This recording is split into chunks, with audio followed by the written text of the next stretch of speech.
안녕하세요. 고동진 목사입니다. 노는교회 성서대학 신약편 계속되고 있습니다. 우리는 사도행전을 보면서 이제 바울의 1차 전도여행을 보게 됩니다.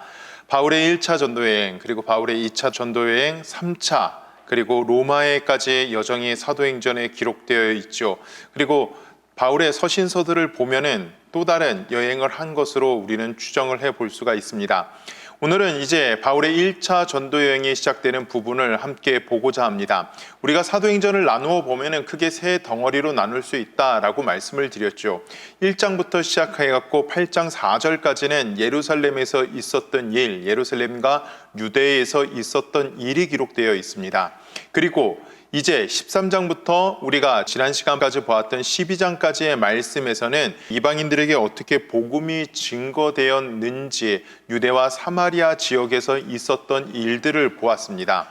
그리고 이제는 그 유대와 사마리아 땅을 넘어서 땅 끝까지 이르르는 증인들의 모습을 보게 되죠.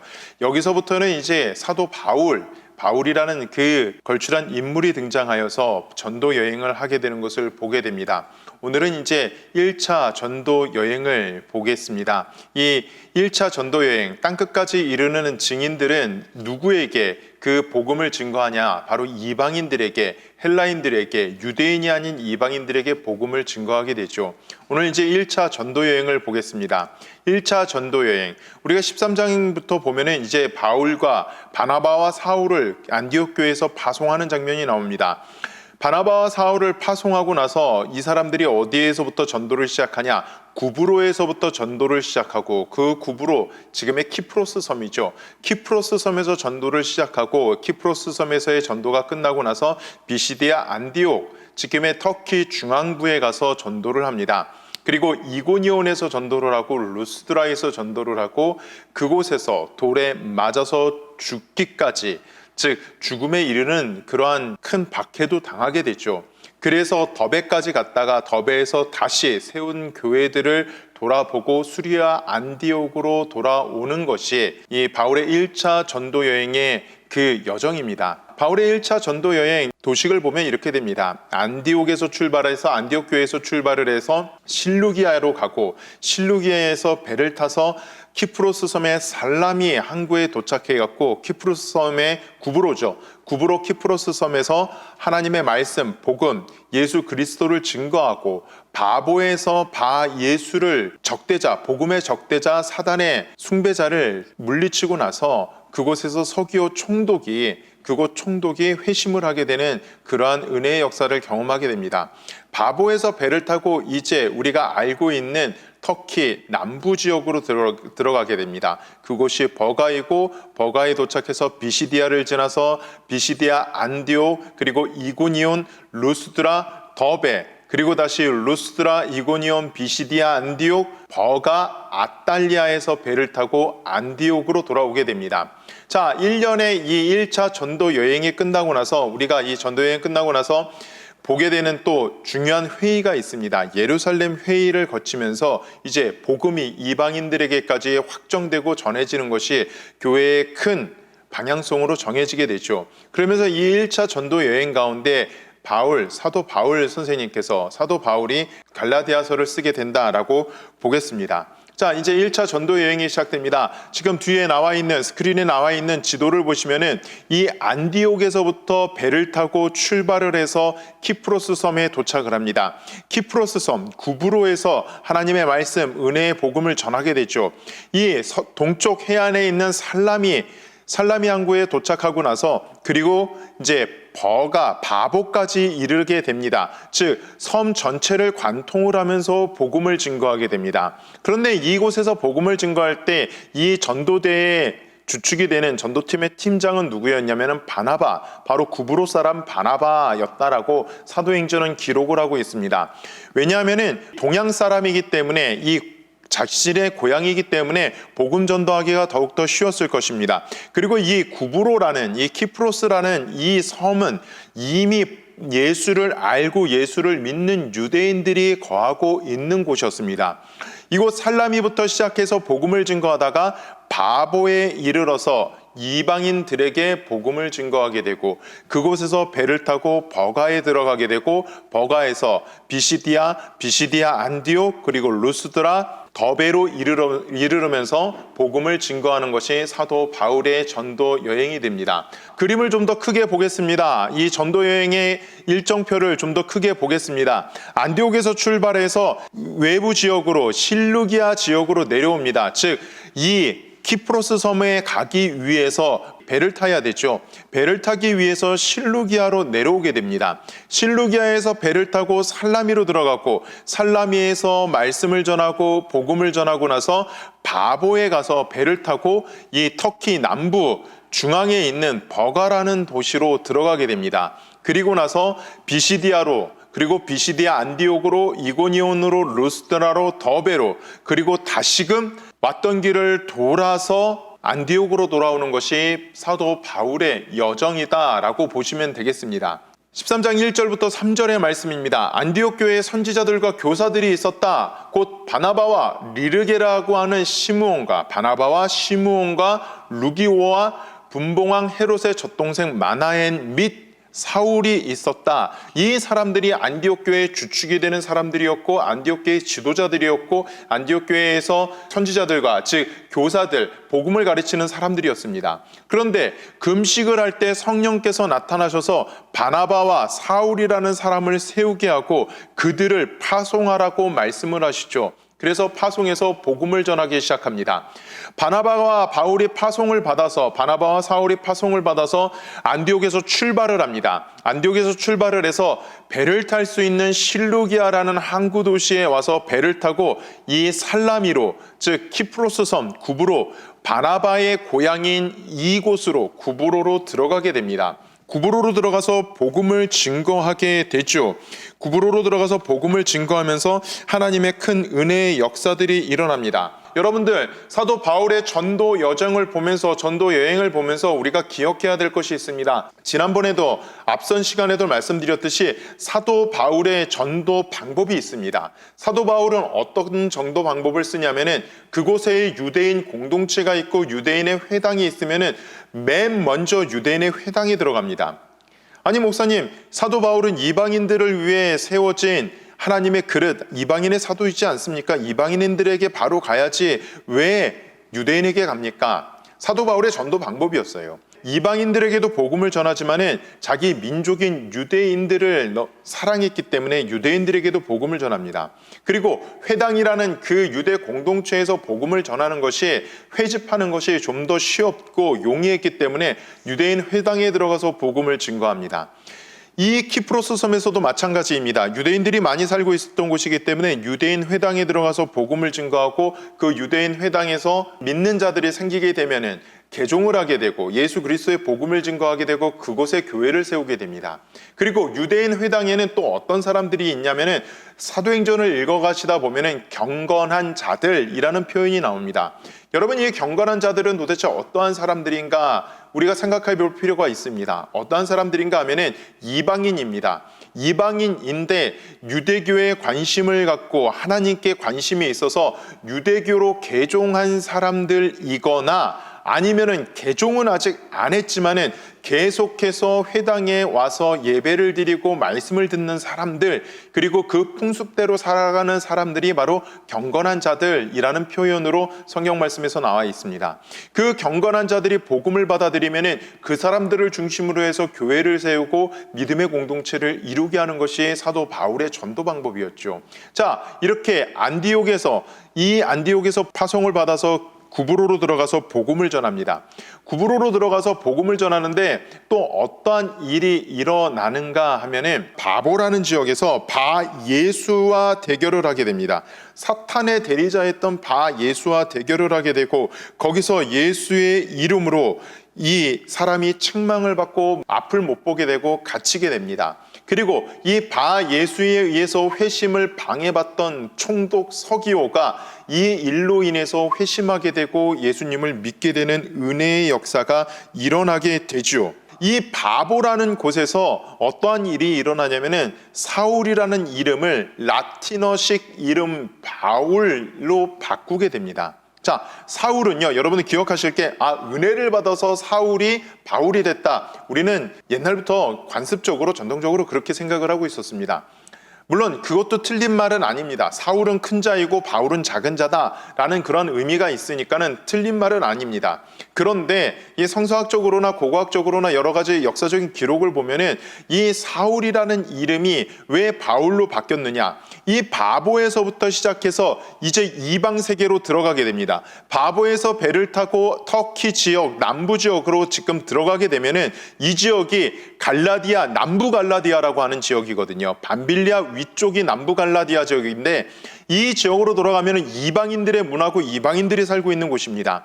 이방인들이 살고 있는 곳에 가서 자신의 이름, 발음하기 어려운 사울이라는 이름을 사용하기보다는 그들이 알아듣기 쉬운 이름으로 이제 접근을 하는 것입니다. 그래서 로마식 이름, 라틴어식 이름인 바울, 의미는 똑같지만은 바울로 바꾸면서 영어식 이름은 폴이죠. 그 이름으로 바꾸어서 들어가서 복음을 증거하게 됩니다. 버가에 도착합니다. 버가에 도착하고 나서 어떠한 일이 일어납니까?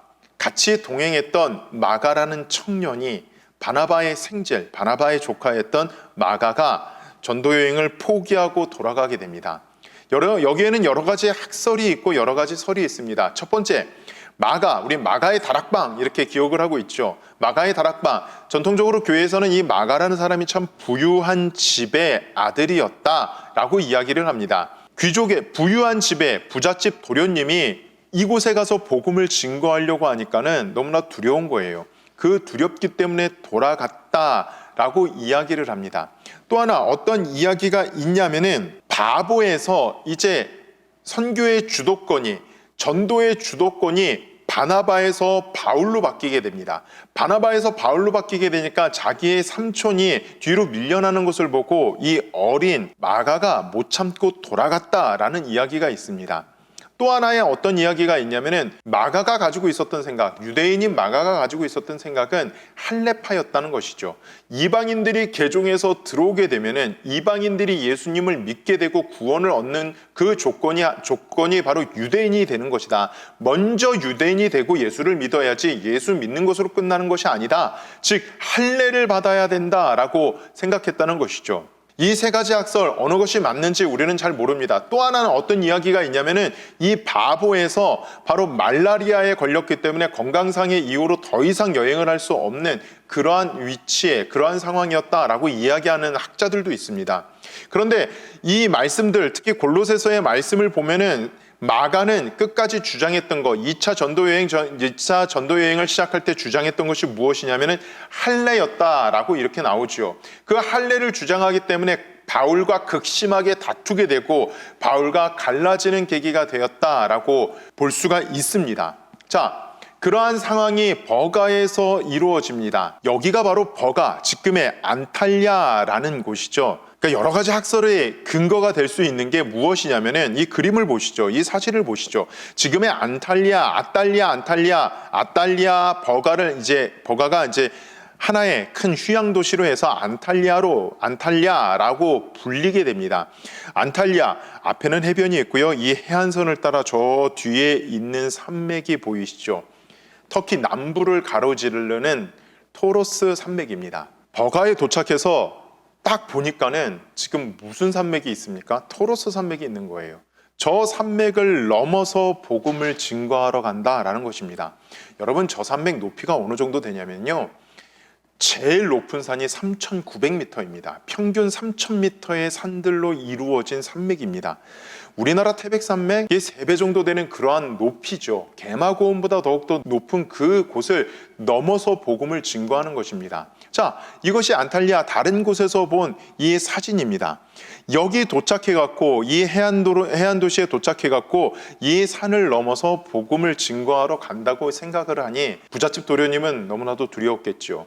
그것도 있지만은 또 하나 복음을 증거하는 방식에 마음이 들지가 않았겠죠.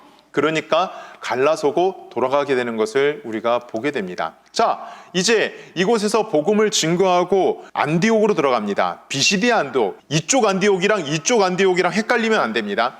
도시 지명은 같지만은 위치한 도시가 틀립니다. 이쪽은 수리아 안디옥이라는 곳이고 이쪽은 비시디아 지방의 안디옥이라는 곳입니다. 이 비시디아 안디옥에 가서 복음을 증거합니다. 복음을 증거하고 나니까는 어떠한 일이 일어납니까? 믿는 사람들도 생기고 믿지 않는 사람들도 생깁니다. 헬라인 가운데 믿는 사람들도 생기고 또 믿지 않는 사람들도 생깁니다. 언제나 유대인의 회당에 가서 복음을 증거하고 그렇게 은혜를 베풀게 되죠. 그런데 이 비시디아 안디옥에서부터 어떠한 일이 일어나냐면은 유대인들이 복음을 거절하기 시작합니다. 거부하기 시작합니다. 유대인들이 복음을 거부하고 사도 바울을 몰아내고 사도 바울을 핍박하기 시작합니다. 여러분, 이 시기, 이 비시디아 안디옥의 핍박이 사도행전에 나와 있는 이 사도 바울의 핍박의 그 일련의 일들 가운데 계속해서 연결되는 것을 우리가 보게 됩니다. 여러분, 이 비시디아 안디옥에서 사도 바울이 쫓겨나다시피 해서 도망쳐 나옵니다. 그래서 도망쳐 갖고 온 곳이 바로 이 이고니온이라는 곳입니다. 지금의 콘야 평야 지대이죠. 그곳에 와서 복음을 증거하고 있는데 이 비시디아 안디옥에서부터 이고니온까지 쫓아 내려옵니다. 그 유대인들이 쫓아 내려와서 그들을 겁박을 하고 또 그들을 쫓아내게 됐죠. 자, 이고니온에서 전도를 시작합니다. 복음이 전해졌을 때 받아들이는 자들도 있고 받아들이지 못하는 자들도 분명히 여기 있습니다. 그런데 이 비시디아 안디옥에서 쫓아 내려온 사람들이 복음을 받아들이지 못하는 사람들을 선동을 합니다. 심지어는 헬라인들까지 선동을 해갖고 이고니온에서 더 이상 복음을 증거하지 못하도록 그렇게 만들어버리죠. 자, 비시디아 안디옥에서는 한 2주간 머무르면서 복음을 전했고 이고니온에서는 그보다 더 긴 기간 복음을 전했지만은 그러한 반감으로 인해 복음을 전하는 일을 포기하고 루스드라로 들어가게 됩니다. 내려와서 루스드라로 들어오게 되죠. 루스드라에서 복음을 전하는데 어떤 일이 일어납니까? 안진뱅이, 나면서부터 걷지 못하는 그 사람을 고치게 됩니다. 고치고 나서 사람들로부터 칭송을 받죠. 바울은 험해, 바나바는 스스라고 불립니다.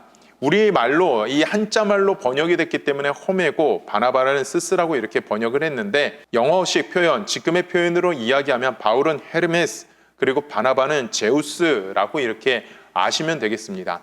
왜 그러냐? 바울은 말을 많이 하기 때문에 제우스의 메신저 헤르메스라고 생각을 했고 바나바는 그 뒤에 서 있었기 때문에 제우스다라고 이렇게 생각을 했죠.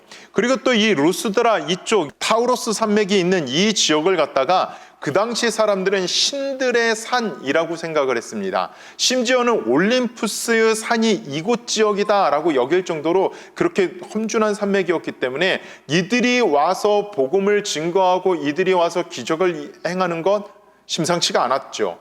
그 일로 인해서 사도 바울이 격분을 하게 되고 사도 바울이 자기들은 신이 아니다라고 이야기하면서 복음을 전합니다. 두 가지를 선포하죠. 자신들은 신이 아니고 사람이다라는 것을 선포를 하고 신은 살아계신 유일한 하나님만이 신이다라고 선포를 하고 그곳에서도 복음을 전합니다. 그런데요, 그 루스드라에서 복음을 전하는데 어떤 일이 일어납니까? 비시디아 안디옥에서부터 루스드라까지 한 160km가 되거든요. 사도 바울이 복음을 증거하는 그곳까지 쉬지 않고 쫓아와서 복음을 방해합니다. 유대인들이요. 그리고 이 루스드라에서는 성경 말씀에 어떤 일이 있습니까? 사도 바울을 잡아다가 루스드라 성 밖으로 끌고 나가서 돌로 쳐서 사도 바울이 죽은 줄 알고 그 사람들이 돌아갔다라는 기록이 있죠. 여러분, 여기서 우리는 성경 말씀에서는 사도 바울이 죽은 줄 알았다라고 이렇게 기록되어 있습니다. 그런데요, 누가가 이렇게 표현을 부드럽게 했을 뿐이지 성경 말씀이나 여러 가지 표현을 사도 바울의 자기의 회상하는 것을 보거나 또 율법의 관점에서 보면은 여러분, 이 비시디아 안디옥에서부터 160km를 한 걸음에 달려온 사람들이 사도 바울 그냥 확인 사살을 하지 않았을까요? 그냥 돌아갔을까요? 그리고 율법의 근거에서 보면은 돌로 쳐서 이 사람이 돌을 들어서 사람을 죽이게 되면은 율법의 근거에서 처형을 하게 되면은 반드시 죽여야 됩니다. 이 사람을 죽이지 않으면 이 죄가 돌을 든 사람들에게 돌아오기 때문에 반드시 죽인다는 거죠. 그래서 어떤 학자들은 이야기를 합니다. 바울은 이곳에서 죽었다가 하나님의 은혜로 예수님의 부활의 능력으로 다시금 살아났다 라고 이렇게 이야기를 하기도 합니다. 여러분 말씀을 읽어보시면은 바울은 정말로 죽음까지도 맛보았을 것이다. 저는 그렇게 생각을 합니다. 자, 여기서 오늘까지 이 바울의 1차 전도여행 첫 번째 시간 함께 보겠습니다. 바울은 루스드라에서 그 고초를 겪으면서까지도 복음을 전하는 그 일을 멈추지 않았습니다. 다음 시간에 뵙겠습니다. 감사합니다.